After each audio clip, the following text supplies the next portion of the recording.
Hi, நான் விக்னேஷ். இது eternal mobile service and training institute. So இன்றைக்கான வீடியோவில் வந்து மொபைல் சர்வீஸ் பற்றி ரிலேட்டடாக இருக்காது. டெக்னிக்கல் வைஸ் நம்ம பார்க்கலாம். ஸோ நிறைய டெக்னீஷியன்ஸ் வந்து பார்த்திங்க அப்படின்னாக்கா செகண்டரி லைனில் மல்டிமீட்டர் வச்சு யூஸ் பண்ணும்போது நிறைய பேர் வந்து ஸ்ட்ரகிள் ஆகுறீங்க. ஸோ நிறைய டெக்னீஷியன்ஸ் வந்து பார்த்திங்கனாக்கா பீப் மோட் தான் யூஸ் பண்ணுறீங்க. நிறைய மல்டிமீட்டர்ஸில் வந்து பீப் அண்ட் டயட் மோட் கம்பைண்டாக தான் இருக்கும். நீங்கள் பேசிக் எண்டில் வாங்கினீங்கனாக்கா ஒரு சில ஹையர் எண்ட் மாடல்ஸ்லாம் நீங்கள் வாங்கும்போது வந்து பார்த்திங்கனாக்கா டயட் மோட் செப்பரேட்டாக இருக்கும், பீப் மோட் செப்பரேட்டாக இருக்கும்.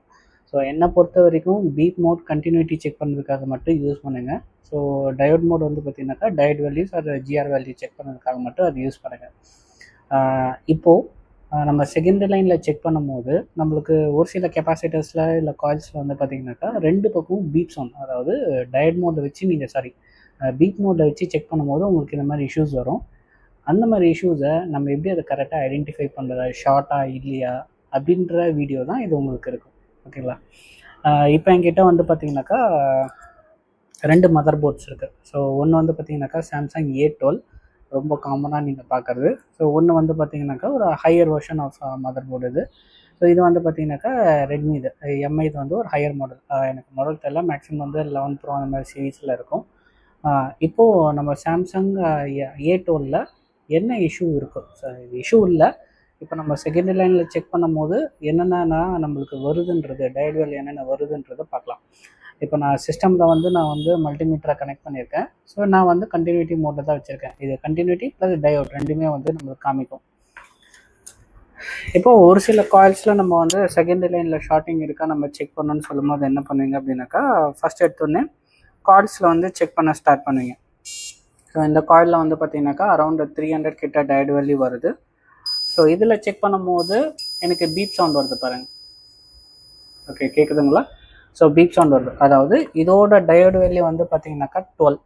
ஸோ நிறைய பேர் என்ன நினைக்கிறீங்க அப்படின்னாக்கா, இப்போ இந்த மாதிரி பீப் சவுண்ட் வருது அப்படின்னாக்கா இது வந்து ஷார்ட்னு நினச்சிக்கிறீங்க. ஒன்று டைரெக்டாக வந்து பவர் ஐசி ரிமூவ் பண்ணி ரீபால் பண்ணுறீங்க, இல்லை அப்படின்னாக்கா சிபியூ ரிமூவ் பண்ணி ரீபால் பண்ணுறீங்க. அண்ட் டவுட்டுன்னு கேட்கும்போது என்ன கேட்குறீங்கனாக்கா, நான் சிபியூ ரீபால் பண்ணிட்டேன், பவர் ஐசி சேஞ்ச் பண்ணிட்டேன், ஸ்டில் எனக்கு இந்த லைன் ஷார்ட் இருக்குன்னு. ஆக்சுவலாக இந்த லைன் வந்து ஷார்ட் கிடையாது. சரி, இப்போது நீங்கள் செக் பண்ணது வந்து பார்த்திங்கனாக்கா காயிலில். ஸோ இந்த காயில் கட்டுறது வந்து பார்த்திங்கனாக்கா ஸ்விட்சிங் சர்க்யூட் இருக்கிறதால கண்டிப்பாக கெப்பாசிட்டர்ஸ் இருக்கும். கெப்பாசிட்டர்ஸ் கட்டுறதுனால டு தி லோட், அதாவது டு சிபியூ வந்து நம்மளுக்கு வந்து போகும். அதாவது இட்ஸ் அ பக் சர்க்யூட். இது வந்து ஒரு high current line. High current லைனில் உங்களுக்கு ரெசிஸ்டன்ஸ் வேல்யூ கம்மியாக தான் இருக்கும். ஓகே, இப்போ நம்ம அந்த 12, 13லாம் நம்ம டயட் வேல்யூ வருது இல்லையா? ஸோ அதெல்லாமே வந்து பார்த்திங்கன்னா வோல்டேஜ் தான் அது ஆக்சுவலாக காமிக்கிறது. ஓம்ஸ் வேல்யூவோ இல்லைனாக்கா டயட் வேல்யூ நம்ம சொல்கிறது ஓம்ஸ் வேல்யூ கிடையாது, இட்ஸ் அ வோல்டேஜ். ஓகே, அதாவது உங்கள் மல்டிமீட்டர் வோல்டேஜ் அப்ளை பண்ணுது, புரியுதுங்களா? ஓகே, இப்போ அந்த ரெசிஸ்டன்ஸ் வேல்யூ முன்னாடி சொன்ன மாதிரி இட்ஸ் அ பக் சர்க்யூட். இதில் ஹை கரண்ட் சப்ளை போகுது. யாருக்கு போகுது அப்படின்னாக்கா சிபிக்கு போகுது. மேக்ஸிமம் கேசஸ் பக் சர்க்யூட்டில் வந்து பார்த்திங்கனாக்கா செகண்டரி லைனில் நான் இப்போ செக் பண்ணும்போது ஹை கரண்ட் லைன் நம்ம சொல்கிறோம் இல்லையா? ஸோ இது வந்து கம்மியான டயட் வேல்யூ நம்மளுக்கு காமிக்கும். ஏன்னா it's a high current line. High current லைனில் அதிகமான ரெசிஸ்டன்ஸ் இருக்குது அப்படின்னாக்கா நம்மளுக்கு லாஸஸ் நிறைய ஏற்படும். அதனால் இது மினிமமாக வச்சுருப்பாங்க. ஓகே, அப்போது இந்த மாடலில் 12ன்ற டயட் வேல்யூ இட்ஸ் அக்செப்டபிள். இது ஷார்ட் கிடையாது. இதே நீங்கள் 1 or 2 கெப்பாசிட்டர்ஸில் பார்க்கும்போது நீங்கள் 12, 11 காமிச்சாலும் நீங்கள் பிட் மேப் யூஸ் பண்ணுங்கள். பிட் மேப் யூஸ் பண்ணி அது பக் சர்க்யூட்டாக இல்லையான்றதை செக் பண்ணுங்கள். கிளியராக புரியுதுங்களா? ஓகே, இப்போ இது ஒரு ஹையர் மாடலில் நான் போகிறேன்னு வச்சுக்கோங்க. இப்போது இதில் நம்ம செக் பண்ணலாம். சேம் பக் சர்க்யூட் சிபியூ லைனில் தான் நான் செக் பண்ண போகிறேன். இப்போது இந்த காயில் நீங்கள் பார்க்கலாம். ஸோ இது வந்து ஸ்விட்சிங் பவர் ஐசிலேருந்து வருது.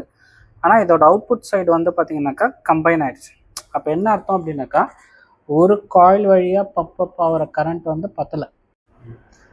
ஃபார் அன் எக்ஸாம்பிள், இப்போ ஒரு காயில் வந்து 2 amps கொடுக்குது, இன்னொரு காயிலும் 2 amps கொடுக்குது அப்படின்னாக்கா, ஸோ இது பேரலல் கனெக்ஷன் இருக்கிறதால வோல்டேஜ் டிஃபைன் சேமாக இருக்கும். உங்களுக்கு கரண்ட் சப்ளை அப்படியே டெவலப் ஆகும். அதாவது 2 + 2 4 amps இப்போ உங்களுக்கு வந்து கொடுக்கும். இதை நான் ஃபார் அன் எக்ஸாம்பிளாக நான் வந்து சொல்கிறேன். அப்போது இந்த காயிலில் சின்ஸ் நம்மளுக்கு 2 காயிலோட அவுட்புட் கம்பைன் ஆகிறதால இது buck circuit, high current line. அப்போ இதோட டயட் வேல்யூ இன்னுமே நம்மளுக்கு மினிமமாக இருக்கும். ஓகே, இப்போ நம்ம திருப்பி செக் பண்ணி பார்க்கலாம். இதில் டயட் வேல்யூ என்ன வருது பாருங்கள், வெறும் 6 தான் டயட் வேல்யூ வருது. உங்களுக்கு பீப் சவுண்டு வருது. ஸோ அப்போது இந்த லைனும் நம்மளுக்கு என்ன எடுத்துக்கணும் அப்படின்னாக்கா இது ஷார்ட் இல்லை, இட்ஸ் அ கரெக்ட் லைன். கிளியராக போடுதுங்களா? ஸோ கண்டிப்பாக நம்மளுக்கு என்ன இருக்கும், சுவிட்சிங் ஆகுது, காயில் இருக்குது, அதுக்கப்புறம் நம்மளுக்கு என்ன இருக்கும், கெப்பாசிட்டர்ஸ் இருக்கும். கெப்பாசிட்டர் கட்டுறது தான் நம்மளுக்கு வந்து சிபியூ. 100% இந்த லைன் சிபியூக்கு தான் போகும். புரியுதுங்களா? ஏன்னா சிபியூக்கு அதிகமான கரண்ட்டு தான் தேவையே தவிர அதிகமான வோல்டேஜ் தேவையில்லை. கிளியராக புரியுதுங்களா? அப்போது இந்த லைனும் எனக்கு வந்து ஷார்ட் இல்லை. ஓகே, ஸோ இந்த வீடியோ உங்களுக்கு டெக்னிக்கல் ரிலேட்டடாக நான் சொல்லியிருப்பேன். இது நிறைய டெக்னீஷியன்ஸ்க்கு யூஸ்ஃபுல்லாக இருக்கும். இன்னும் நிறைய பேர் கன்ஃபியூஷன்ஸில் இருப்பீங்க, இந்த லைன்ஸ் எல்லாமே நம்மளுக்கு ஷார்ட்டாக இல்லையான்றது. இந்த மெத்தடில் போங்க. இன்கேஸ் நீங்கள் ஒரு சில கெப்பாசிட்டர்ஸில் சேம் 6 டயட் வேல்யூ இல்லை 12 டயட் வேல்யூ இல்லை இந்த மாதிரி பீட் சவுண்ட் வருது நீங்கள் செக் பண்ணுறீங்க அப்படின்னாக்கா பிட் மேப் யூஸ் பண்ணுங்கள். ஸோ அந்த லைனை செலக்ட் பண்ணுங்கள். டேரெக்டாக பவர் ஐசிலேருந்து வேறொரு ஐசிக்கோ இல்லை டேரெக்டாக பவர் ஐசிலேருந்து சிபியூக்கு போகுது, எந்த விதமான காயிலும் இல்லை, அதாவது எந்த விதமான பக் சர்க்யூட்டும் இல்லை அப்படின்னாக்கா அப்போ அந்த லைன் வந்து ஷார்ட். ஓகே, இப்படி தான் நீங்கள் வந்து டிஃப்ரென்ஷியேட் பண்ணணும். ஓகேங்களா? ஸோ இந்த வீடியோ ரொம்ப யூஸ்ஃபுல்லாக இருக்கும்னு நினைக்கிறேன். ஸோ இந்த மாதிரி நிறைய கண்டென்ட் வேணும் அப்படின்னாக்கா கமெண்ட்டில் போடுங்க. அதே மாதிரி நெக்ஸ்ட்டு சண்டே வேறு எந்த செக்ஷன்ஸில் உங்களுக்கு டவுட் இருக்குது அந்த மாதிரி எது வேணாலும் கமெண்ட்டில் போடுங்க. மேக்ஸிமம் நெக்ஸ்ட் சண்டே உங்களுக்கு நான் வந்து போஸ்ட் பண்ணுறேன். நெக்ஸ்ட் பேட்ச் வந்து பார்த்திங்க அப்படின்னாக்கா நம்மளுக்கு ஜூன் 9ஆம் தேதி வந்து ஸ்டார்ட் ஆகுது. ஜூன் 9ஆம் தேதி சென்னையில் ஸ்டார்ட் ஆகுது. இன்னும் 2 சீட்டு தான் அவைலபிளாக இருக்குது. அதே மாதிரி வந்து பார்த்திங்கனாக்கா ஜூன் 29ஆம் தேதி வெள்ளூரில் ஸ்டார்ட் ஆகுது. ஸோ வெள்ளூரில் சீட்ஸ் அவைலபிளாக இருக்குது. யாருன்னா உங்களுக்கு மொபைல் சர்வீஸை பற்றி கற்றுக்கணும்னு நினைக்கிறீங்க, இன்னும் பேசிக் லெவலில் பண்ணிகிட்ருக்கீங்க, இன்னும் அட்வான்ஸ் லெவல் இந்த மாதிரி டெக்னிக்கலாக நான் நிறைய கற்றுக்கணும் அப்படின்னு நினச்சிங்கனாக்கா ஸ்க்ரீனில் தெரியிற நம்பருக்கு காண்டாக்ட் பண்ணுங்கள்.